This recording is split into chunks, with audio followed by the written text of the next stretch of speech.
Bonjour, un petit message avant de commencer l'épisode. Non, il n'y a pas de sponsor, il n'y a pas de pub. Je tiens juste à remercier 2 personnes qui sont les contributeurs et contributrices du mois du podcast. Donc Daniel et Patricia, merci énormément à eux. Et je reviens à la fin de l'épisode avec les autres remerciements. Et aussi, à la fin de l'épisode, j'annoncerai les prochains sujets des épisodes. Voilà, pour vous donner envie de rester jusqu'à la fin du podcast. Allez, bonne écoute! Le Moyen-Âge est à la mode et j'en suis très heureux parce que je crois que cette époque a été absolument décisive. Je t'ai dit qu'elle soutenait sa thèse le 28 ? Une thèse sur quoi ? Les chevaliers paysans l'ont mis au lac de Paladru. Au lac de Paladru ! Passion médiéviste, l'histoire médiévale vue par ceux qui l'étudient.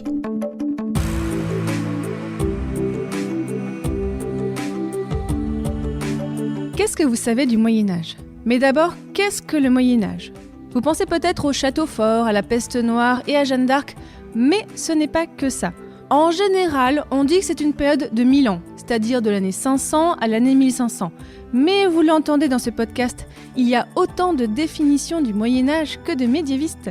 Je m'appelle Fanny Cohen-Moreau et dans ce podcast, je reçois des jeunes médiévistes, c'est-à-dire des personnes qui étudient le Moyen-Âge en master ou en thèse pour qu'ils vous racontent leurs recherches passionnantes et que ils et elles vous donnent envie d'en savoir plus sur cette belle période.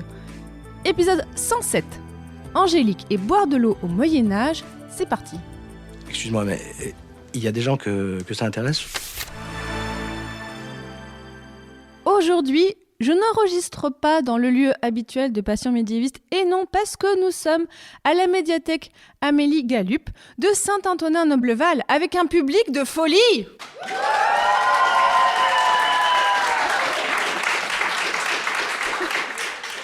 Et oui, nous sommes donc à Saint-Antonin-Nobleval, alors un village de moins de 2000 habitants. Nous sommes au nord de Toulouse, en gros entre Montauban et Cahors, avec donc un village avec un patrimoine médiéval très riche. On vous conseille de venir au marché du dimanche matin. Alors évitez l'été parce que clairement il y a trop de monde. Mais par exemple, là nous enregistrons fin février. Eh bien c'était super, avec un petit soleil sur le marché. On était super. Et aujourd'hui, eh bien on va parler un tout petit peu de Saint-Antonin-Nobleval, mais pas que. Parce que j'ai le plaisir de recevoir donc Angélique van de Luytgarden. Bonjour. Bonjour. Angélique, tu travailles en fait sur, comme le titre de l'épisode en parle, boire de l'eau au Moyen-Âge, mais justement dans les villes du Sud-Ouest. Donc c'est pour ça que même si on n'est pas dans une ville, tu as un tout petit peu travaillé sur Saint-Antonin-Nobleval, on en parlera tout à l'heure. Donc tu es doctorante à l'Université Toulouse Jean Jaurès, financée par l'INRAP, et tu es membre du laboratoire Trace. Et alors le sujet de ta thèse, donc tu es en thèse depuis 2021, alors le sujet c'est entre Atlantique et Méditerranée, modalités et stratégies adaptatives de l'approvisionnement en eau dans les villes médiévales et modernes du sud-ouest de la France, c'est ça ? C'est ça. Sous la direction de Laurent Bruxelles et Florent Hautefeuille. Et tu avais aussi déjà soutenu un mémoire en 2020 sur un sujet qui a ensuite débouché sur ce que tu fais en thèse. Donc avec toi, effectivement, on va parler de ce sujet qui, en plus, je suis très contente parce que quand on parle Moyen-Âge, il y a plein de clichés qu'on peut avoir, plein d'idées reçues. Donc on va pouvoir parler un petit peu avec toi de vie quotidienne dans le sens où, au quotidien, les gens buvaient de l'eau, en fait. Donc c'est pour ça que c'est intéressant de voir ça avec toi. Et aussi, je précise, donc tu es archéologue et non pas historienne, ce qui aussi va conduire toutes mes questions par la suite. Alors pour commencer, ma première question, un petit peu rituelle dans Passion médiéviste, pourquoi est-ce que tu as voulu travailler sur ce sujet ?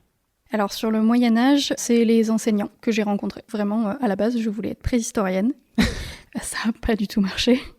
Et j'ai rencontré des enseignants qui m'ont passionnée sur le Moyen-Âge. Et du coup, je me suis lancée là-dedans. Je suis quelqu'un qui se laisse flotter, sans mauvais jeu de mots. Du coup, j'ai juste un peu suivi les gens qui me plaisaient. Mais sur le sujet en particulier, qu'est-ce que tu veux montrer dans ta thèse ? Alors, j'aimerais montrer beaucoup de choses. Là, un peu pour nous teaser un petit peu tout le reste de l'épisode. Ce qui m'intéresse le plus, c'est d'essayer de comprendre comment est-ce que les populations urbaines, en tant que communauté, se sont organisées pour s'approvisionner en eau de façon pérenne. Et ce qui va le plus m'intéresser, que j'ai fini par co-construire au fur et à mesure de mon master, c'est la question de l'approvisionnement en eau pour la consommation humaine. Donc pas les moulins, pas les barrages, pas la navigation, vraiment la question de l'alimentation humaine, ce qui est pas le plus simple. Et ce qui est intéressant, on va le voir aussi, c'est que, j'ai lu ça quand on a préparé l'épisode, comment expliquer que ce sujet soit si peu présent dans les sources et dans la documentation médiévale? Parce que aussi, je me disais, mais un tel sujet, ça a déjà été étudié. Enfin, on peut se dire effectivement que c'est un grand sujet comme ça qui semble évident, et pourtant, non, c'est ça? Alors, c'est notre phrase préférée, c'est plus compliqué que ça. Ce qui est très long d'un podcast qui est très très bien, que je vous conseille d'ailleurs. Effectivement, c'est un sujet qui a été relativement peu étudié en tant que tel, que ce soit par les historiens ou par les archéologues. Pour autant, l'approvisionnement en eau, de façon générale, et aussi pour la consommation humaine, c'est quelque chose qui est étudié, mais ponctuellement. On va travailler sur une ville, on va se poser la question de comment est-ce qu'elle est approvisionnée en eau. Mais on va pas forcément choisir de travailler sur l'approvisionnement en eau en tant que tel. Pour l'instant, c'est à peu près ce que j'arrive à retirer de l'historiographie. Et ça vient principalement, selon moi en tout cas, effectivement de l'invisibilisation de l'approvisionnement en eau dans notamment les sources historiques. Ça veut dire qu'en gros, ils pensaient que c'était pas un sujet important, ou alors soit ça n'a pas été conservé ou ça n'a pas été écrit. Ben là, je pense qu'il y a plusieurs facteurs. Typiquement, les administrations urbaines autour de l'eau, il y a des choses, il y a un certain nombre de choses. Ça n'a peut-être pas toujours été pris en compte ou pas toujours été étudié dans ce sens-là en tout cas. Mais par exemple, l'eau, ça ne se commercialise pas. Donc tous les livres de comptes, ça nous est complètement inutile. Donc par exemple, tous les puits privés, on a des sources qui vont nous renseigner dessus, mais en fait, vu qu'il n'y a pas d'échange d'eau, c'est un peu compliqué. Par contre, ce qui commence à sortir à force de collaborer avec plein de monde sur plein de villes différentes, c'est qu'en fait, ce qui pourrait peut-être nous intéresser le plus sur tout ce qui est la partie domestique, un peu privée de l'eau, c'est les sources notariées. Sauf que moi, je ne suis pas historienne, et donc, je suis aussi coincée vis-à-vis de ce qui a déjà été étudié. Et tu peux pas tout étudier. Mais on va y revenir en tout cas en détail. Alors déjà aussi, pour bien introduire le sujet, raconte-nous sur quelle période historique et quel espace géographique est-ce que tu travailles? Parce que là aussi, tu travailles pas sur l'approvisionnement en eau dans toute la France. Là, il faudrait plus d'une vie pour travailler sur tout ça. Donc toi, raconte-nous tout ça. Alors, je travaille sur le Moyen-Âge essentiellement, donc... Jusque-là, on est bon. Voilà, mais aussi l'époque moderne. Ça, c'est un grand truc d'archéologue. Rappelle-nous l'époque moderne, qu'est-ce que c'est? L'époque moderne, c'est, on va dire, Renaissance plus Ancien Régime. Donc toute la période depuis la fin du Moyen-Âge, donc depuis 1500 à peu près, jusqu'à la Révolution française. En gros, 1500-1800, s'il faut... Voilà, faisons rond. Donc tu travailles sur tout ça? Oui, ça fait presque 1300 ans, juste. D'habitude, par exemple, les gens que je connais qui travaillent sur des périodes comme ça, c'est les gens qui travaillent sur la Mésopotamie. Parce que eux, voilà, ils ont des tablettes. Alors toi, tu travailles sur quand même une grosse période. Mais quand même, tu travailles donc sur un espace géographique assez précis. Et même si je peux finir sur la période... Pardon, oui. Non, mais c'est que j'aimerais travailler sur tout le Moyen-Âge. Mais si je suis honnête, j'ai pas grand-chose sur le début du Moyen-Âge avant 1100, 1200, j'ai pas grand-chose. Donc les fans de Haut Moyen-Âge vont être très déçus, là, c'est ça que tu nous dis? C'est ça. Oh. S'ils ont des choses pour moi, qu'ils m'appellent. Hein. Avec grand plaisir. Hein. Et donc sur l'espace géographique, je me concentre sur toute la Nouvelle-Aquitaine et toute l'Occitanie. Vous allez me dire, mais en termes de région historique, c'est pas trop ça. C'est surtout parce que à la fin de mon mémoire de master, je me suis rendu compte que j'avais pas de point de comparaison. Moi, j'ai travaillé sur Moissac pendant mon master, et pour réussir à comparer ce que j'avais observé à Moissac avec le reste, j'avais pas du tout de comparaison, j'avais beaucoup de mal à aller trouver des exemples. Et du coup, quand j'ai dû créer un corpus pour ma thèse, j'étais un peu coincée. Et le plus simple, ça a été tout simplement de suivre les régions administratives actuelles. Parce qu'en fait, par exemple, quand on fouille, les notices de fouille, elles sont dans des bulletins qui sont publiés par région. Et donc, le plus simple, c'est de faire par région. Donc là, on voit que le côté géographique, c'est à la fois dicté par le Moyen-Âge et par l'époque contemporaine. Essentiellement par la manière dont l'eau a été traitée jusqu'ici, jusqu'à aujourd'hui, plutôt, en fait. Et donc, quelles sont les principales villes sur lesquelles tu travailles ? Alors, il y en a 4. Il y a Moissac, puisque j'ai bossé dessus pendant mon master. Donc, on s'est dit, tant qu'à faire, on garde, on va pas tout jeter. Ne jetons pas le bébé avec l'eau du bain. Tu as fait un concours pour savoir combien de blagues tu peux me placer par rapport à l'eau ? Non, c'est dans la thèse qu'il faudra compter. Ah. Donc, Moissac. Voilà, Moissac, Parthenay, dans les Deux-Sèvres. C'est la Nouvelle-Aquitaine, c'est grand. Et ensuite, Toulouse et Bordeaux. Ah oui, donc vraiment des très très grosses villes. Justement, je traite des villes de taille très varié. Et il y a ces 4 villes qui sont les villes sur lesquelles j'ai le plus d'informations, là où je suis allée le plus dans le détail de mon analyse. Et ensuite, j'ai pléthore de villes intermédiaires, de toute taille, sur lesquelles je vais avoir un exemple d'un type de phénomène, quelque chose qui peut venir alimenter un des points de ma thèse, mais pas forcément sur lequel je peux faire une étude réellement complète. Ouais, quand tu m'as dit aussi, oui, je connais bien la région, parce que tu passes ton temps à l'arpenter, quoi. Alors, à l'arpenter derrière mon ordinateur, essentiellement. Mais oui, je connais bien la région, et parce que donc entre mon master et ma thèse, j'ai fait un an de de travail pour préparer mon sujet de thèse au financement. Et notamment, je suis venue à Saint-Antonin, à Albi, à Gaillac, à l'Île-sur-Tarn, partout où est-ce que je savais qu'il y avait des fontaines pour essayer de les référencer. Bon, on le dit déjà, s'il y a des personnes qui nous écoutent qui ne connaissent pas du tout la région, on mettra sur le site passionmédiéviste.fr une carte pour pouvoir un petit peu se repérer et puis aussi, aller voir sur Google Maps, vous verrez tout ça. Donc, alors maintenant qu'on a bien compris ton cadre historique et ton cadre géographique, on va déjà aussi parler de comment est-ce qu'on consommait de l'eau au Moyen-Âge, parce que là, il y a plein de clichés de « ouais, on buvait pas d'eau » et tout. Alors déjà, pourquoi est-ce qu'on a besoin d'eau au Moyen-Âge ? Pareil qu'aujourd'hui. C'est très synthétique, mais c'est vrai, à peu près la même chose qu'aujourd'hui. Avec certains types d'artisanat qu'on n'a plus forcément aujourd'hui, ou en tout cas pour lesquels on a trouvé d'autres types de procédés. Je pense notamment à la tannerie, par exemple, qui est très consommatrice en eau. C'est quelque chose qu'on connaît ici, à Saint-Antonin, donc voilà. Mais sinon, à peu près, oui, les mêmes choses que nous. La vaisselle, la soupe, la boisson, le bain. Oui, peut-être juste, par exemple, pour tout ce qui est toilettes et compagnie, où là, pas autant. Oui, effectivement. Après, en même temps, c'est quand même assez paradoxal d'utiliser de l'eau potable dans les toilettes. Mais là, à se questionner sur si c'est nous le problème ou si c'est le Moyen-Âge. Et donc, le cliché comme quoi on ne buvait pas d'eau au Moyen-Âge, qu'est-ce que tu nous réponds ? En fait, on ne sait pas. On ne sait pas. En fait, c'est moi qui pensais qu'on allait avoir une réponse à cette question, mais non. Non, en fait, on ne buvait pas d'eau. Si, on buvait forcément de l'eau. On ne peut pas boire de l'alcool 24 heures sur 24 non-stop. Les enfants ne peuvent pas boire d'alcool 24 heures sur 24 non-stop. C'est pas possible. Même si le vin du Moyen-Âge n'est pas le vin d'aujourd'hui, ça, c'est quand même quelque chose qu'il faut savoir. Qu'est-ce qu'on a comme différence, par exemple ? Notamment le taux d'alcool est vraiment pas du tout le même. Le taux d'alcool est beaucoup plus faible au Moyen-Âge. Heureusement, parce qu'ils en consommaient beaucoup plus que nous aujourd'hui.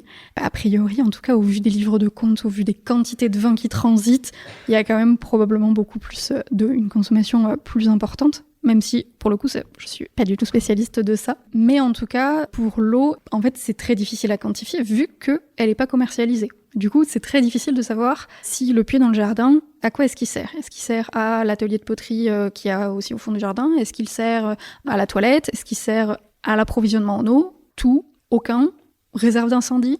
Il y a plein de possibilités et tant qu'on n'a pas de textes qui viennent nous assurer pour une période donnée qu'à cette période-là, ça se passait comme ça, c'est très compliqué.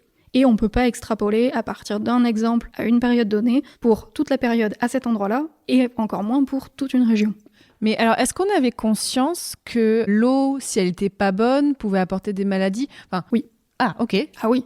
Donc oui, on avait quand même conscience de ça. Ah oui, énormément. Alors déjà, on en avait conscience depuis largement avant ça, puisque déjà à la période 1, le meilleur exemple, c'est les tuyaux en plomb. On utilise beaucoup de tuyaux en plomb. Or, je ne sais pas si vous êtes au courant, le plomb, ça a ce petit problème de déclencher le saturnisme chez les gens qui consomment de l'eau chargée en plomb. Le saturnisme, c'est quoi ça ? Je ne pourrais pas décrire. Je sais juste que c'est une maladie et que c'est assez courant.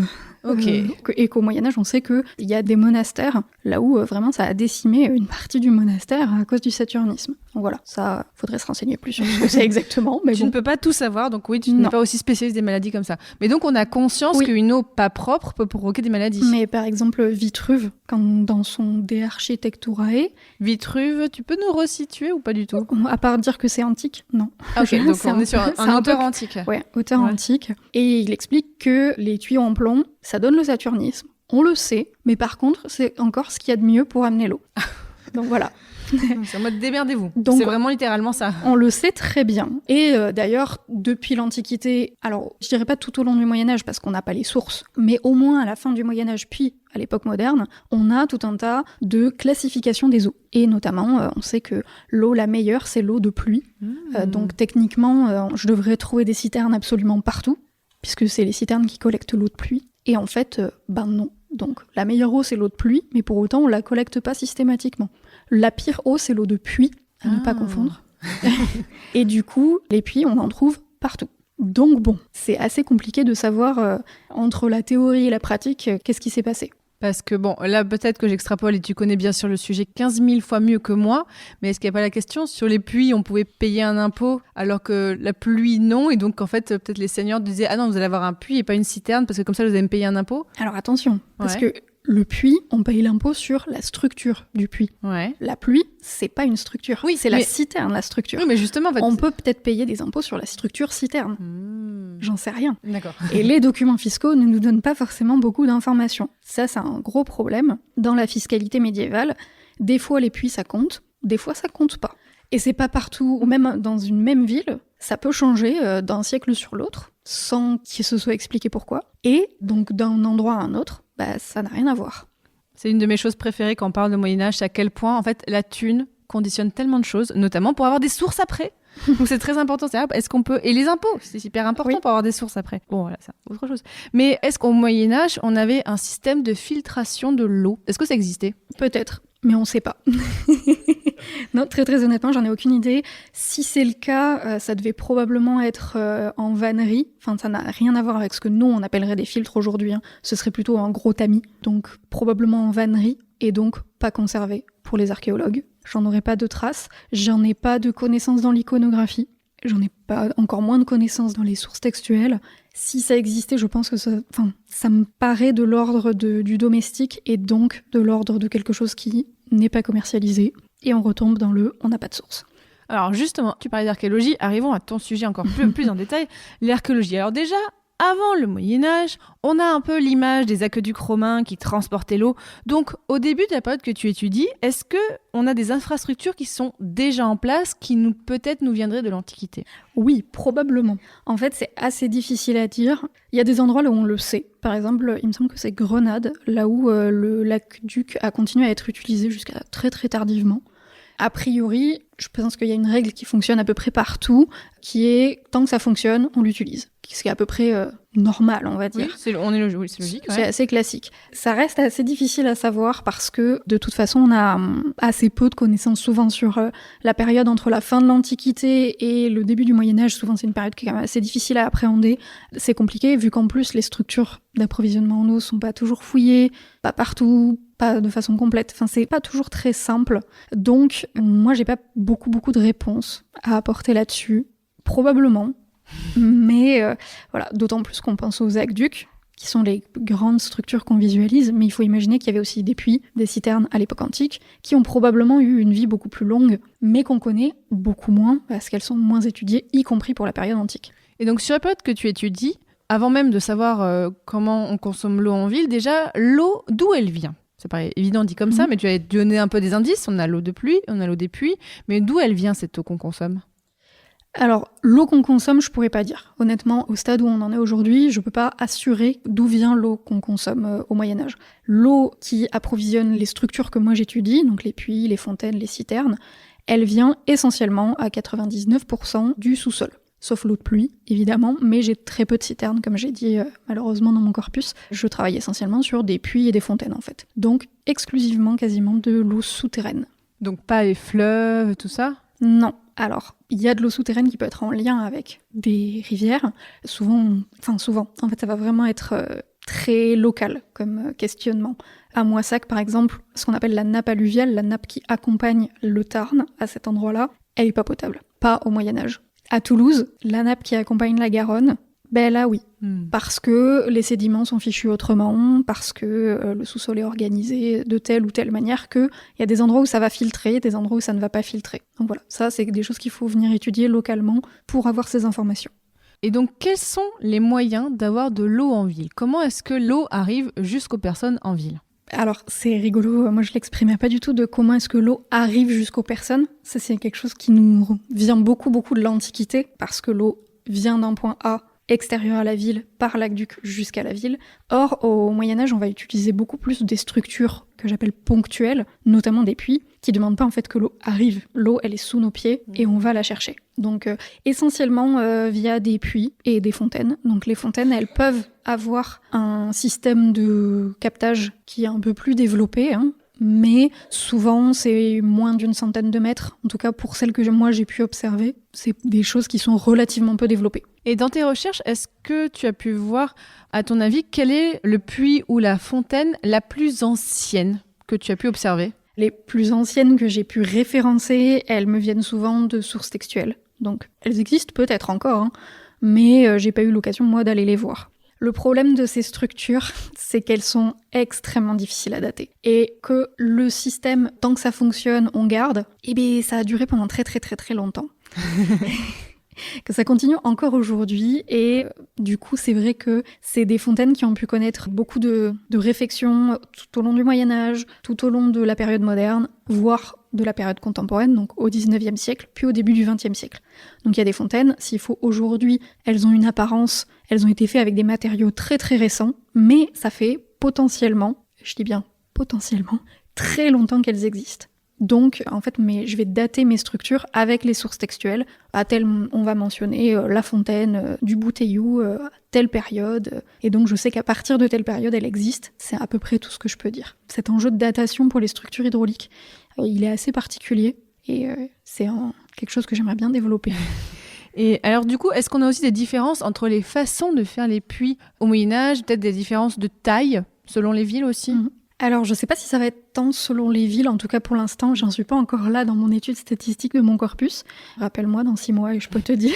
Non, par contre, il y a des petites choses. Par exemple, quand je suis allée à Parthenay, donc dans les Deux-Sèvres, j'ai fait des prospections thématiques. Donc je suis allée toquer chez les gens pour leur demander « Bonjour, est-ce que vous avez un puits chez vous ?» Oui. Est-ce que j'ai le droit de venir le regarder ? Ah, tu veux passer pour la folle du coin à dire Absolument. Il y a une nana qui nous demande si on a des puits, quoi. C'est exactement ça. Donc voilà, c'était sponsorisé par la mairie, heureusement. Ah, ok. Sinon, ça aurait été vraiment juste très bizarre. Enfin, on est souvent très bizarre en archéologie, hein, je vous le dis tout de suite. Heureusement, les gens ont été pour la plupart très gentils, très accueillants. Et à Parthenay, ce qui était assez intéressant, c'est qu'une partie des puits, pas tous, et pas une majorité, parce que j'ai pas du tout vu une majorité des puits, avaient une ouverture monolithique. Ça veut dire quoi ? Ça veut dire que c'était un gros bloc taillé dans le calcaire, il me semble, de mémoire, à l'intérieur duquel on avait fait un trou pour l'ouverture du puits. Une ouverture qui était entre 30 et 60 cm maximum, donc c'est assez petit. Et en fait, ces puits étaient ouverts au ras du sol, ce qui n'est pas très très pratique. Mais on voyait tailler dans le bloc de pierre de quoi fermer le puits. Donc c'est assez, c'était assez intéressant. Je peux pas vous dire de quand ça date, hein. S'il faut, en fait, c'est début 20e, c'est juste que ça a été installé partout. Mais ça, c'est une des choses qu'on pouvait voir un petit peu partout à Parthenay, c'était assez sympathique. Alors, je le dis pour les gens en podcast, vous entendez peut-être un saxophone qui joue en fond. Parce que voilà, c'est l'ambiance du dimanche à Saint-Antonin. Je trouve que ça fait un petit accompagnement très sympathique. Et voilà, que je ne pourrais absolument pas couper au montage. Mais voilà, je trouve que ça fait un petit fond lointain. C'est sympathique. Et est-ce que du coup, on a des traces sur les problèmes qu'on peut avoir pour accéder à l'eau quand on est en ville ? Alors, accéder à l'eau, il y a plusieurs manières de le comprendre. Il y a accéder à l'eau dans le sens pas réussir à construire un puits. Il y a accéder à l'eau dans le sens j'ai aidé mon voisin à construire son puits et j'avais un droit de puisage et aujourd'hui, il me ferme la porte et je peux pas aller chercher de l'eau. Ça existe beaucoup. Ça, dans les sources judiciaires, tu as ce genre de choses ? Alors, parfois pas forcément judiciaire, c'est notarié. Okay. C'est essentiellement notarié, là où on a un tel et un tel qui se crient dessus parce que... Ah oui, mais il me pique toute mon eau. Bah oui, mais en même temps, c'est moi qui ai payé la corde pour ton puits. Bon bah voilà. Donc ça, c'est le grand classique du Moyen-Âge, hein, enfin, tout court. Après, il y a la question de l'accès à l'eau, parce que du coup, on a des structures qui sont, moi que j'appelle domestiques, plutôt privées, et des structures qui sont communes. Et là, qui sont a priori, je dis bien a priori, parce qu'en fait, c'est pas si facile que ça à savoir, gérées par la commune, donc par la ville. Et du coup, là, l'accès, est-ce qu'il y avait des conditions d'accès ou pas ? Bah, j'en sais rien. On n'a pas de traces il fallait payer un impôt pour accéder à la fontaine de la commune ? Non, a priori, non. Ça paraîtrait assez curieux d'ailleurs, parce que la notion de bien commun autour de l'eau, elle est quand même assez bien ancrée, même au Moyen-Âge. L'accès à l'eau, c'est quelque chose qu'il faut permettre à tous. Et du coup, c'est vrai que c'est... Alors, je sais que notamment sur Toulouse, il y a des études qui ont été conduites, qu'il faut que je consulte, que j'ai pas encore eu le temps de dépouiller, mais ça va de nouveau être des prérogatives assez locales, comme souvent en fait. Et à l'inverse, est-ce qu'on a des renseignements sur comment étaient traitées ou non les eaux usées ? Les eaux usées, c'est quelque chose que je ne traite pas du tout. Donc, vous avez compris le jeu de mots ? Oui, non, en plus, c'était pas fait exprès. C'est devenu juste un un réflexe naturel maintenant. Non, c'est vraiment quelque chose que je ne traite pas du tout. La seule manière dont je vais potentiellement les aborder, c'est comme potentiel polluant, mais c'est tout. Et en plus, la notion d'eau usée, j'ai l'impression qu'elle est quand même assez récente. Je sais que les égouts existent pour la période antique. On sait que certains égouts sont restés en fonction, un peu comme les aqueducs, pendant la période médiévale. Mais de là à parler d'eau usée, je sais pas si ce serait tout à fait... Pour moi, c'est un peu anachronique. D'accord. Mais voilà. Et est-ce qu'on a aussi des renseignements sur qui gérait, on parlait des puits et des fontaines publiques, est-ce qu'on peut savoir qui les gère? Est-ce que c'est plutôt le pouvoir laïque? Est-ce que ça peut être le pouvoir religieux? Ça va dépendre des fontaines. Typiquement, à Moissac, on a une fontaine, donc le Griffoul, qui est à l'intérieur du monastère. Et donc, vous allez jamais deviner, elle est gérée par le monastère. Mais non, Si. Par contre, on a donc à Moissac, on a cette fontaine qui est alimentée par un aqueduc médiéval. Oui, ça existe, les aqueducs construits à l'époque médiévale. Je crois qu'il fait 150 mètres maximum. Hein. Ah oui, attention, c'est pas petit aqueduc. C'est un petit aqueduc. Et il vient s'approvisionner dans un puits qu'on appelle le puits Saint-Michel, qui est toujours en élévation, dans le sous-sol de Moissac. Donc... c'est assez rigolo. Qui lui, par contre, il fait pas 60 cm de diamètre, il fait entre 2 et 3 mètres de diamètre. Ah oui. Oui, c'est autre chose. Oui. C'est assez... Faut pas tomber là, c'est assez impressionnant. Et ce puits, jusqu'à un procès au XVe siècle, il est possédé à la fois par la commune, puisque c'est un puits communal, et par le monastère. Et en fait, il n'y a pas de titre de propriété, mais il y a une espèce de confusion autour de à qui appartient ce puits, qui en a l'usufruit, est-ce qu'il est pour tout le monde, mais c'est l'abbaye qui donne le droit de puisage. En fait, on a une espèce de confusion de propriété qui, à partir de la fin du XVe et surtout du XVIe siècle, là il y a toute une série de procès, là où l'abbaye prend le pas et fait payer la fermeture du puits à la ville. Encore une fois, avec l'argent, on retrouve plein de choses Oui, sur le Moyen-Âge. Et est-ce que tu as remarqué dans tes recherches des spécificités à la région du Sud-Ouest, peut-être par rapport au reste de la France? Vu que j'ai pas étudié le reste de la France, non. Alors, il n'y a pas des spécificités, je pense, liées au Sud-Ouest. Je pense par contre qu'il y a des spécificités qui vont pouvoir se développer en fonction de la taille des villes. Ce que j'observe à Toulouse et Bordeaux, c'est pas du tout la même chose qu'à Moissac et Parthenay. En même temps, c'est normal, c'est pas du tout les mêmes types de villes. Je pense qu'on a du mal à réaliser. Si regardez Moissac aujourd'hui et Toulouse aujourd'hui, voilà, vous avez une petite idée de l'échelle de grandeur. Explique-nous, parce qu'il y a des gens qui nous écoutent qui ne sont jamais ni à Toulouse ni à Moissac. Alors déjà, shame, il faut venir. Il y a des gens qui nous écoutent qui sont au Canada, alors c'est un peu compliqué de venir. Ça fait loin, venez. Du coup, Toulouse, oui, c'est une ville comtale, c'est quand même le siège du comte de Toulouse, donc c'est quand même une ville de pouvoir très, très importante dans la région, même absolument fondamentale dans la région, au même titre que Bordeaux ou Paris pour le Royaume de France et le Royaume d'Angleterre. Donc c'est vraiment des espaces très particuliers qui forcément drainent énormément de monde dans un espace qui correspond vraiment à la vieille ville toulousaine actuelle, qui est non négligeable. Et Moissac, aujourd'hui, c'est une ville moyenne qui devait être plus importante au Moyen-Âge qu'elle ne l'est actuellement, en fait. Moissac a notamment du fait du monastère de Moissac, a un rayonnement au Moyen-Âge qui est national, c'est anachronique comme comparaison, mais qui dépasse très très largement ce qu'on pourrait imaginer de Moissac aujourd'hui. Donc voilà. Et est-ce que aussi, justement pour enchaîner, est-ce qu'il y a peut-être quelques cas particuliers que tu veux nous raconter sur lesquels tu as travaillé en détail? Il n'y a pas forcément de spécificité régionale, mais par contre, j'arrive à voir des épiphénomènes. Alors, il faut savoir que c'est très compliqué à partir du corpus que j'ai, puisque je vous ai dit, on date très très mal les structures. Donc c'est difficile de faire des généralités sur le Moyen-Âge à partir de structures dont on n'est même pas certaine qu'elles soient en fait médiévales. Et on a parfois, par exemple sur Moissac, j'ai les structures publiques, j'ai les structures religieuses, et je sais qu'il y a plein de puits privés, mais je sais pas où est-ce qu'ils sont, je sais pas à quoi ils ressemblent, je sais pas s'ils existent encore ou quoi. Donc ça fait que des fois j'ai une vision très biaisée de ce que j'observe, et il faut toujours garder ça à l'esprit en permanence. C'est pas toujours très facile de travailler de cette manière-là, mais bon, on n'a pas le choix, c'est comme ça. Donc j'arrive à observer des épiphénomènes, mais je peux pas en faire de généralité. En fait, je peux pas du tout vous donner de conclusion sur rien du tout. Sinon, c'est pas drôle. Par exemple, un des phénomènes que j'observe, c'est ce que j'appelle les fontaines sur source, à contrario des fontaines sur pied. Les fontaines sur pied, c'est ce qu'on va imaginer quand on imagine une fontaine, c'est-à-dire un pied avec une vasque et des petits jets d'eau. Pas forcément des jets d'eau avec des grandes statues, etc. On n'est pas à l'époque moderne, mais plutôt une vasque De taille assez variable, mais souvent en pierre, même si, à l'Île-sur-Tarn, on a un exemple de vasque en plomb, si jamais vous... Alors... Ah oui, ils aiment le plomb, hein, je vous ai dit. Mais si jamais vous allez à l'Île-sur-Tarn, sur la place principale, la place du marché, je suppose, allez voir la fontaine, elle est assez impressionnante, et là, il faut savoir que la vasque a été moulée d'un bloc. Le plomb, c'est très très lourd. Donc, essayez d'imaginer le poids de la vasque, sachant qu'elle a été baladée entre le 18e et le 19e, entre Albi et l'Île-sur-Tarn. Parce que, voilà.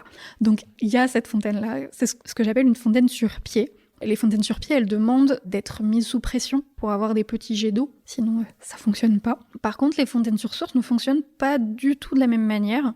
En fait, ce que j'appelle des fontaines sur source, c'est tout simplement des petits réservoirs avec parfois des bassins, parfois juste un robinet qui laisse couler l'eau comme ça. Souvent, il y a quand même de l'eau courante. C'est pas juste un petit réservoir, ça va être... l'eau va pas stagner. Le but, on sait pourquoi, on sait pour qu'il n'y ait pas de développement microbien, tout simplement. Souvent, elles ont une petite couverture, c'est-à-dire qu'il y a une petite arche, elles sont dans un petit renfoncement. Parfois, il y a une volée d'escalier en lien avec elles. Donc, il y a des personnes qui les ont appelées des fontaines semi-enterrées. Moi, je préfère fontaines sur source parce que souvent, elles n'ont pas de ce qu'on appelle des galeries de captage, justement. Ce qui pourrait être l'équivalent d'un aqueduc à la période médiévale. Elles n'en ont souvent pas. Souvent, ça va plutôt être l'aménagement d'une résurgence qui existe ou créer un espèce de système de drainage relativement simple qui permette en fait d'alimenter cette structure. Donc pour moi, c'est les deux grands types de fontaines que j'observe. Et les fontaines sur source, on les observe souvent à l'extérieur des villes plutôt qu'à l'intérieur. Pourtant, souvent très proches des portes des villes. Et tu as travaillé un tout petit peu, il me semble, non, sur Saint-Antonin de Nobleval, donc là où nous sommes aujourd'hui. Qu'est-ce que tu peux nous en dire ? Alors, pas grand-chose, hein. Comme d'habitude. Saint-Antonin, alors moi je l'ai étudié, en fait j'ai surtout pris la thèse de Cécile Rivals, qui date de 2015, qui a travaillé donc sur Saint-Antonin, notamment sur les canaux, et j'ai pris tout ce qu'elle disait sur les fontaines et les puits, et j'ai dit, bah voilà, ça sera ma partie sur Saint-Antonin dans ma thèse. Je suis juste venue faire des photos pour rajouter ça en plus. Et qu'est-ce que tu peux nous dire donc ? Pour Saint-Antonin, on sait qu'il y a quelques puits, mais il y en a relativement peu. Et il y a des fontaines sur source, ou la fontaine du Bouteillou, qui est de l'autre côté du pont, le long de l'Aveyron. En fait, vous prenez le pont depuis ici, vous prenez ensuite à droite en bas du parking, et tout au bout, il y a la fontaine du Bouteillou. Exactement. À côté du lavoir. À côté du lavoir. Ce qui est logique du coup, oui. Oui, c'est assez courant. Les lavoirs souvent sont installés à proximité de ces fontaines, souvent soit pendant l'époque moderne, soit au 19e siècle. Et ensuite, on a la fontaine, il me semble que c'est Fondorade, mais peut-être que je me trompe, qui se trouve de ce côté-ci de l'Aveyron. Quand on descend vers Laval, pareil, je pourrais pas vous dire, pas très très loin du moulin. Et là, typiquement, vous avez un exemple assez typique, là où vous avez un petit carré, vous avez un escalier, vous descendez, et à l'intérieur, il y a juste une petite arche avec un tuyau en métal. Je ne vous dirai pas lequel, parce que je ne sais pas. Et il y a juste de l'eau qui coule dans une petite rigole, et qui va vers l'eau qui coule va vers l'Aveyron. Il y a un réservoir derrière. À quoi est-ce qu'il ressemble ? Quand est-ce qu'il a été construit ? Je n'en sais rien, je sais juste que cette fontaine est mentionnée dès au moins la fin du Moyen-Âge dans les sources de Saint-Antonin. Mais qu'est-ce que c'est ce genre de mettre l'abreuvoir à l'intérieur ? Ces bourgeois, on ne sait plus quoi inventer, à force de lire et d'écrire, ils deviennent tous plus cons les uns que les autres. En attendant, qu'est-ce qu'on fait ? Mais j'en sais rien, moi. Ah, vous y êtes. Trempez-vous. Trempez-vous. Trempez-vous dans quoi ? Deux. Qu'est-ce que c'est chaud ? Mais ils sont complètement marteaux. Moi, si je sors, j'ai les noyaux qui restent collés au fond. Je vais pas rester une demi-heure à bouillir là-dedans. Je suis pas un artichaut. Oh, elle est de quelle couleur la flotte maintenant ? Toujours un peu noir, avec une couche de gras. Bon, écoutez, je la fais changer encore une 4e fois et puis c'est marre, vous sortez. Il faut qu'on se savonne encore ? Il y a qu'un savon pour deux. Ça irait plus vite si on avait chacun le sien. Bon, je vais voir si j'en trouve un autre. Le but du jeu, c'est que l'eau reste transparente, c'est ça ? Ah non, mais laissez tomber, ça, on n'y arrivera pas. On l'a un petit peu évoqué pendant tout l'épisode, mais on peut revenir un petit peu là-dessus parce que dans Passion médiéviste, j'aime bien, en fait, c'est aussi comprendre comment travaillent les chercheurs et chercheuses. Donc toi, tu es archéologue, mais tu travailles sur plein de sources différentes. Oui, sinon c'est pas rigolo. Oui, alors j'ai choisi de me compliquer la vie, disons-le simplement. Plutôt que de prendre simplement mes structures hydrauliques et de les étudier pour ce qu'elles sont, j'ai choisi de les étudier dans leur totalité. En général, je vais de la caractérisation de la ressource en eau jusqu'aux pratiques autour des eaux, de leur consommation, etc. Concrètement, ce que ça veut dire, c'est que je travaille en géoarchéologie, donc en hydrogéologie, en géomorphologie. Ensuite, je fais de l'archéologie très simplement, on va dire ça comme ça. Et je vais aussi chercher du côté de l'histoire, voire de l'anthropologie, pour essayer de comprendre comment est-ce que l'eau était appréhendée, même ne serait-ce que conceptuellement, et comment est-ce qu'elle était consommée. Donc, tout ça pour vous dire, je ne sais pas, 80% de ce podcast. Oui, non, mais tu mélanges plein de disciplines différentes dans tes recherches. Oui, ça m'a paru important. C'est quelque chose qui est de plus en plus, alors pas à la mode, mais qu'on appréhende de plus en plus les phénomènes sociaux de cette manière-là, notamment dans le cadre du changement climatique. Parce que, vous le savez peut-être, l'homme, il est sur Terre depuis un petit bout de temps, et à partir du moment où il a décidé de faire des choses, il a changé l'environnement. Alors, ça n'a pas eu le même impact à toutes les périodes. Forcément, créer un gué à la préhistoire, ça n'est pas pareil que créer une centrale électrique aujourd'hui. C'est normal, mais pour autant, c'est des manières de changer l'environnement. Et on a de plus en plus cette perspective d'étudier la société comme ayant coévolué avec l'environnement et comme une co-construction environnement-humain. Et moi, c'est vraiment comme ça que j'ai voulu essayer d'appréhender l'approvisionnement en eau. Et dans tes recherches aussi, tu fais beaucoup, comme tu l'as dit, de compilation de travail historique, voilà, à travers, donc tu as mentionné une thèse tout à l'heure. C'est vrai que j'ai pas beaucoup eu de personnes comme ça dans le podcast qui font ça. Est-ce que tu peux nous expliquer aussi pourquoi c'est important d'avoir ce genre de travail un peu synthèse pour en apprendre plus sur un sujet ? Le travail de synthèse est toujours important parce que ça permet aussi de faire le point à un instant T sur tout ce qui a pu être fait pendant des années de façon plus ou moins, pas forcément éparpillée, c'est un peu méchant, mais si, en fait, les gens se sont intéressés ici un peu à ça, ici un peu à autre chose. Et c'est intéressant d'avoir un regard un peu de synthèse, d'essayer de comprendre comment est-ce que tout ça peut s'articuler. C'est pas une fin en soi, il faut pas rester exclusivement sur ces travaux de synthèse, mais ça permet, dans l'occurrence, au vu du point où j'en étais à la fin de mon master, c'était l'étape logique qui venait après, faire une première synthèse pour ensuite revenir sur du plus précis. C'est pour ça que dans ma thèse, je peux pas vraiment dire grand-chose, c'est très dommage, mais par contre, ça me permet de dire tel aspect, il faut aller l'étudier. Tel autre aspect, il faut aller l'étudier. C'est en prenant cette direction-là qu'on va avoir des informations. Et comme tu disais aussi, c'est fait en compilant tout ça, tu permets aussi le travail de comparaison, parce que toi, tu as cette vision un peu plus d'ensemble que ne peuvent pas avoir les chercheurs et chercheuses qui ont travaillé sur un sujet précis. Donc en fait, toi, ça te permet vraiment de faire des comparaisons entre, comme tu dis, entre différents villages ou différents endroits. Voire même différents pays, parce qu'en fait, les fontaines sur source, c'est un phénomène qui a d'abord été identifié dans le Pays basque espagnol. Et donc ça me permet de dire que en fait on a des similarités de construction avec le Pays basque espagnol et que donc il y a potentiellement des ouvertures de recherche à avoir de ce côté-là aussi. Je pense qu'il y a quelque chose effectivement qu'il faut qu'on aborde un petit peu maintenant parce que tu as commencé à le dire aussi, c'est qu'il y a plein de choses que tu aimerais continuer à étudier. Là, tu m'as dit que ta thèse, tu aimerais peut-être la finir d'ici 1 an environ, mais que actuellement à l'université, c'est pas si simple que ça en fait, juste d'étudier. Et oui, effectivement, peut-être que certains d'entre vous ont suivi la presse récemment. Moi, j'ai très très envie de continuer à l'université, mais on va pas se mentir, continuer à l'université. Alors, quand je dis continuer à l'université, je veux dire continuer en recherche, donc soit en tant qu'enseignante-chercheuse, soit au CNRS. Aujourd'hui, c'est très compliqué puisque les postes sont de moins en moins nombreux, notamment dans ce qu'on appelle les SHS, c'est-à-dire les sciences humaines et sociales. Et très récemment, vous le savez, le budget a été voté pour 2025 et la recherche a été amputée de 1,08 milliard d'euros. Ça fait beaucoup là. En plus de ça, on a plusieurs crises internes liées à l'organisme qui évalue les universités et avec le CNRS, notamment des projets qui auront sûrement comme finalité de continuer à définancer les sciences humaines et sociales. Donc, continuer, oui, théoriquement, avec grand plaisir. Que va en être la réalité ? Ça va être très compliqué à dire. Là, aujourd'hui, c'est pas possible d'assurer que j'ai un avenir là-dedans. Non, mais c'est important de le dire parce qu'effectivement, quand je reçois des personnes, on a l'impression, oui, c'est fabuleux de faire de la recherche, mais en fait, il y a de moins en moins de personnes qui vont pouvoir en faire ou qui, en fait, combien de personnes vont commencer des licences d'histoire, mais ne vont pas pouvoir aller au-delà du master et même j'ai l'impression que même les masters, ça commence à se réduire. Donc ça veut dire que potentiellement, on va de moins en moins avoir d'études sur le Moyen-Âge, sur l'histoire, et donc savoir de moins en moins de choses. Et ça fait peur en fait, parce qu'on prenait un peu ça comme acquis, l'histoire va être renouvelée au fur et à mesure, mais potentiellement de moins en moins. Oui, oui, non, c'est complètement vrai. Ça vaut pour toutes les périodes, ça vaut pour toutes les disciplines. Il faut savoir que en sciences humaines et sociales, on n'est pas très bien. Nos collègues en langue, littérature et art sont bien pires.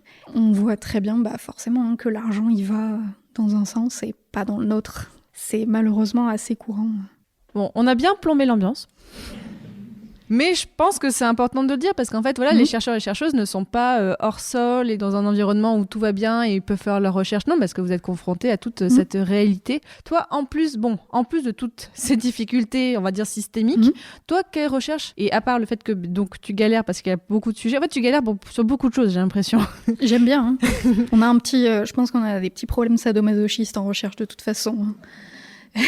Ça, c'est une autre partie du podcast. Oui. Mais est-ce qu'il y a des difficultés particulières aussi à ton sujet auquel tu as été confrontée et peut-être des difficultés que tu as réussi à surmonter aussi? Alors oui, déjà j'étais dans un financement qui est particulier puisque je suis la première à avoir eu ce financement-là. Donc en même temps par l'INRAP et en même temps par l'université, c'est ça? Non, exclusivement par l'INRAP. Ah waouh! Donc l'INRAP, on rappelle aussi, c'est Institut National de Recherche Archéologique Préventive, qui est donc une entreprise publique. Je vous sortirai pas les statuts, je les connais même pas en détail. Et du coup, c'était très chouette parce que ça m'a permis d'être intégrée dans l'archéologie préventive, mais ça a demandé tout un tas de mises en place vu que j'étais la première. Forcément, ça a pris un peu de temps à rentrer dans cet univers que je connaissais pas du tout. Alors par contre, c'était passionnant.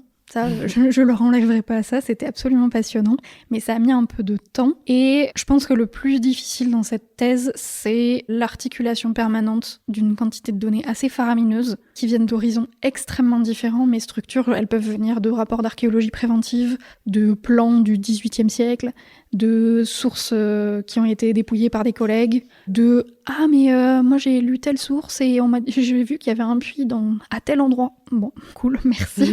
Mais c'est vrai, j'ai pas mal lu ça. Et le fait d'articuler toutes ces données très variables à plein d'échelles différentes en permanence, c'est assez dantesque et c'est vrai que c'est une gymnastique mentale et technique assez impressionnante. Et tu travailles sur quel sujet en ce moment? Parce que là, on enregistre en février 2025. Donc, tu as commencé ta rédaction, c'est ça? Alors oui, j'ai déjà rédigé plusieurs parties. Et là, en ce moment, je termine l'analyse de Toulouse. Là, j'ai terminé l'analyse du sous-sol de Toulouse. Donc, comment tout le sous-sol de Toulouse? Alors non, je n'ai pas étudié le sous-sol historique. J'ai étudié les nappes d'eau souterraines de Toulouse. Comment est-ce qu'elles s'articulent? Comment est-ce qu'elles fonctionnent? Et j'essaie de trouver quelles analyses je peux faire avec les informations que j'ai sur les puits de Toulouse. Pour savoir, par exemple, quel puits puise dans quelle nappe. Parce qu'elles n'ont pas les mêmes propriétés, donc pas la même eau. Mais tu les étudies même aujourd'hui? Tu veux dire dans leur état d'aujourd'hui? J'ai pas beaucoup d'indices sur ce qu'on appelle les paléoaquifères. Wow. C'est-à-dire la différence entre nappe et aquifère, pour vous la faire simple. L'aquifère, c'est ce qu'on appelle le contenant de l'eau souterraine. Et la nappe, c'est l'eau souterraine. Le contenu, quoi. Le contenu. On apprend des choses dans ce podcast. Pour la faire simple. Et donc, les paléoaquifères, c'est très difficile à caractériser. On peut, très ponctuellement, on peut avoir des indices, mais... C'est-à-dire qu'on retrouve, retrouve des aquifères, maintenant j'ai appris ce mot, dont on retrouverait ces contenants, mais qui aujourd'hui n'ont plus de contenu, mais on peut dire que c'était des aquifères et des nappes utilisées au Moyen-Âge, qui ont été vidées au Moyen-Âge? Alors, vider, non, parce que c'est pas... L'eau souterraine, c'est un monde très particulier. C'est assez difficile de visualiser. Nous, on a tendance à visualiser un vide à l'intérieur duquel il y a de l'eau. En fait, c'est pas du tout comme ça que ça fonctionne. C'est les sédiments qui sont pleins d'eau, qui sont composés d'eau. C'est conceptuellement parlant, c'est pas toujours le plus simple. Vraiment, j'entends, je suis désolée. Non, c'est intéressant. Mais voilà, en fait, il faut imaginer que c'est des couches de sédiments, de terre, de roches, à l'intérieur desquels il y a de l'eau, mais qui compose la roche.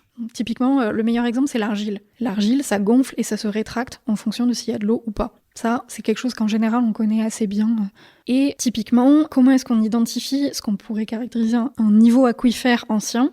Donc quand on fouille, parce que c'est essentiellement les archéologues et notamment les géomorphologues qui vont identifier ces niveaux-là. Donc on a une fouille, on fait ce qu'on appelle des coupes stratigraphiques. Donc on va regarder les niveaux de sédiments, comment est-ce qu'ils s'articulent les uns avec les autres. Et on va avoir des niveaux hydromorphes, c'est-à-dire plein d'eau, qui marquent qu'il y a eu un niveau d'eau à un moment.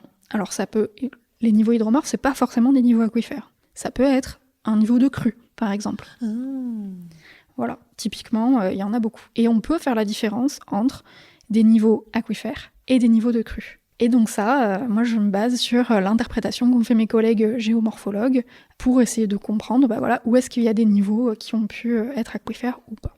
Un des bons exemples que j'ai là-dessus, c'est à Toulouse, vers le sud de Toulouse, autour de la caserne Saint-Roch. Il y a eu énormément de fouilles à cet endroit-là, notamment autour de puits gaulois. Donc voilà. Si les puits gaulois vous intéressent, allez sur le site du musée Saint-Raymond, vous aurez plein de choses sur les puits gaulois de Toulouse. Il y a une fouille qui a été organisée, alors moi, désolée pour les fouilleurs, la fouille m'intéresse relativement peu.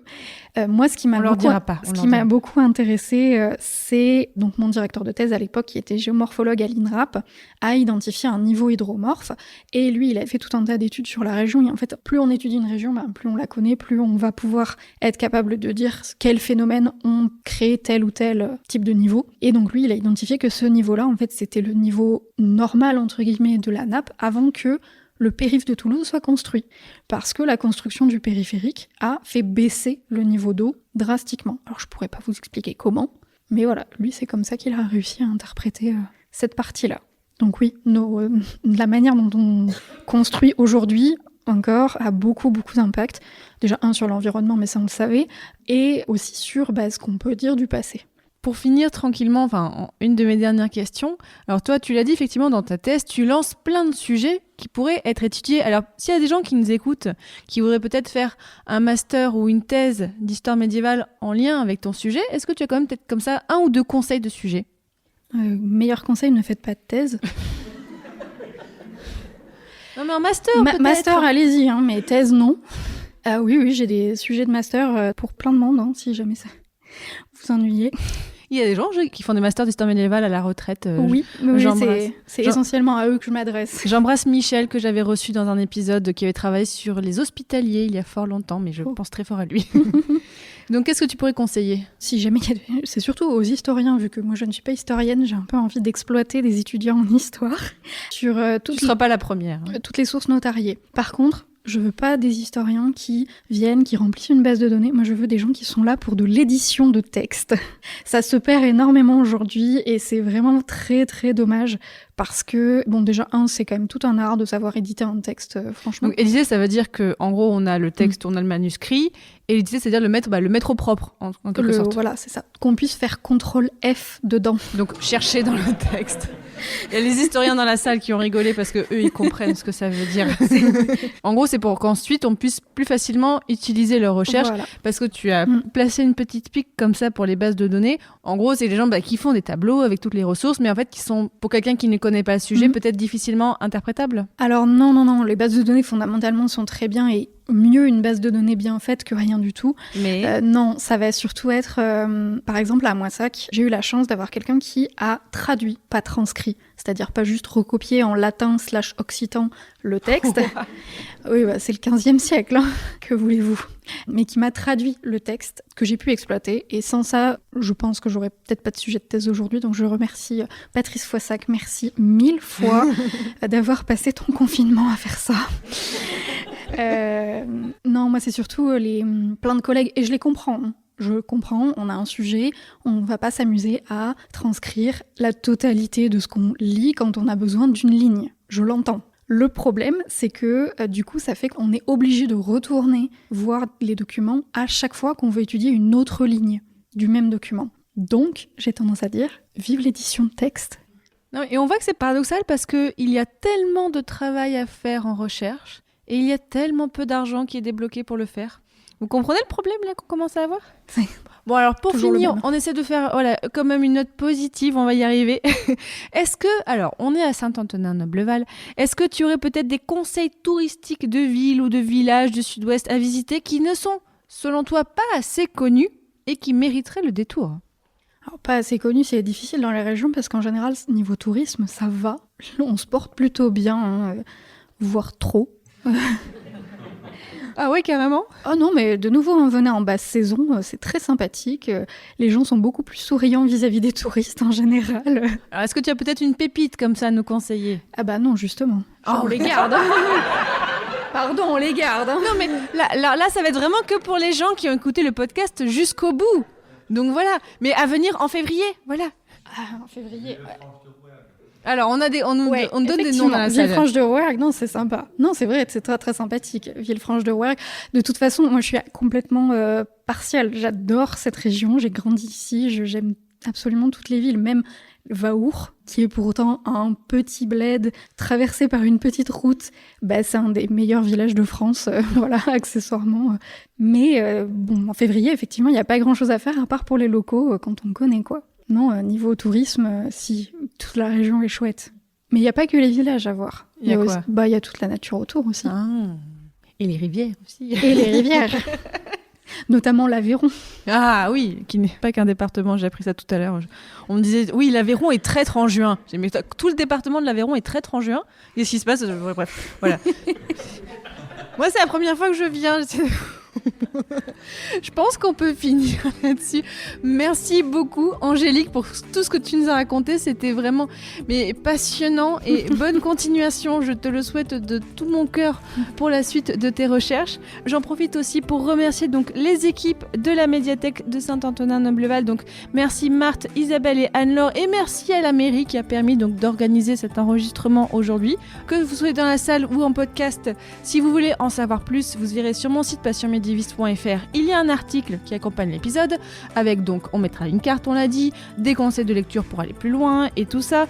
Et n'hésitez pas, tant que vous êtes sur le site, à aller voir mes autres podcasts. Et parce que vous avez écouté Passion médiéviste, mais j'ai aussi Passion moderniste. Vous avez écouté le podcast, vous savez ce que c'est l'époque moderne, hein. Maintenant vous l'avez retenu.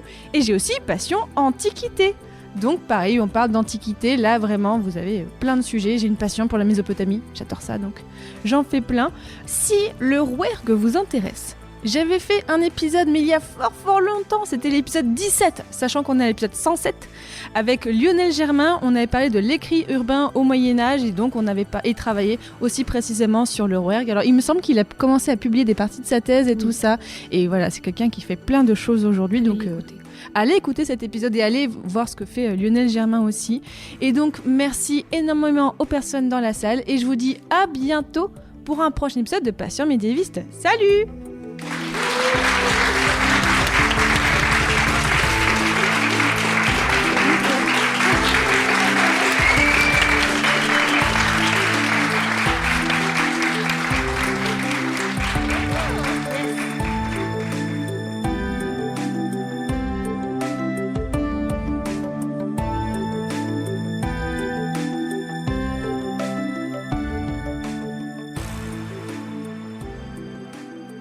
Et comme prévu au début de l'épisode, donc on se retrouve à la fin.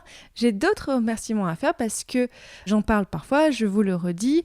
Vous pouvez, si vous voulez, contribuer au financement de ce podcast. Alors déjà, vous pouvez surtout m'aider, même sans mettre un seul euro, en parlant du podcast autour de vous, vraiment, en le partageant sur les réseaux, en le conseillant à des amis, en le conseillant, voilà, à qui vous voulez, ça m'aide beaucoup. Et si jamais c'est possible pour vous et que vous en avez envie, vous pouvez soutenir financièrement ce podcast. Alors il y a plein de comparaisons possibles, il y a plein de métaphores possibles. C'est comme si vous achetiez votre magazine du mois, c'est comme si vous m'offriez un café par mois. Alors j'aime pas le café, donc ce sera un thé ou un chocolat. Donc voilà, vous pouvez le faire à partir de 1 ou 2 euros par mois. Même vraiment, cette petite somme, ça m'aide beaucoup.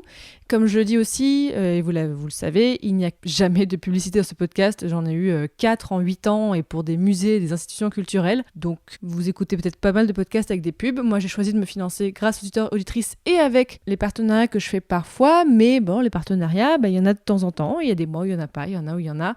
Là, par exemple, l'épisode qu'on a fait ce mois-ci, c'était un partenariat, mais c'était un prix très, très, très, très bas, mais par amitié et par envie, parce que je pouvais le faire.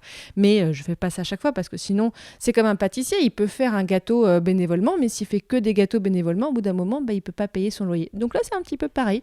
Donc, encore une fois, si c'est possible pour vous et que vous en avez envie, vous pouvez faire vraiment pendant quelques mois, une fois, voilà. Tout est expliqué sur mon site passionmédiéviste.fr/soutenir. Et donc, je tiens à remercier, j'ai plein de personnes à remercier, je sais pas si vous avez pris en mai, là, vraiment, c'est très gentil, plein de personnes ont contribué.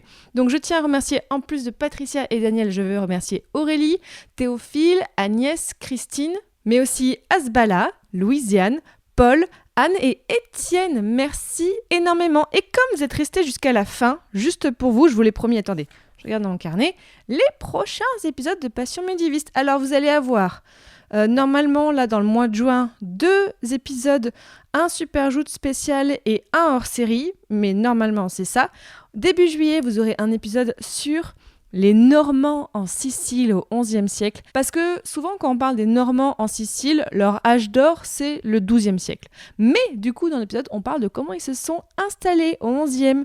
Ensuite, au mois de juillet, vous aurez le retour du format Hors les murs. Oui, je suis trop contente, il revient. Vous aurez aussi un hors-série.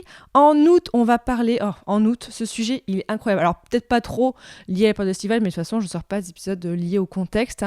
Un épisode sur les rouleaux et les poèmes mortuaires. Alors, ça fait très glauque comme ça, mais en fait, c'est vraiment un sujet très beau. On parle d'écrit, donc je suis ravie. Et il y aura un autre épisode du format Hors les murs aussi, que j'ai enregistré cette semaine. Et voilà, là, vraiment, c'est petit cadeau juste pour vous. Mais si vous soutenez financièrement le podcast, vous aurez beaucoup plus de coulisses et vous saurez peut-être aussi plein d'autres choses. Voilà, si vous voulez le faire, c'est très gentil, merci beaucoup. Allez, cette pause générique est déjà beaucoup trop longue. Allez, je vous dis à bientôt encore une fois pour un prochain épisode de Passion médiéviste. Et merci beaucoup, vraiment, merci. Je vis mes rêves grâce à vous, je fais un métier que j'adore grâce à vous. Et voilà. Merci.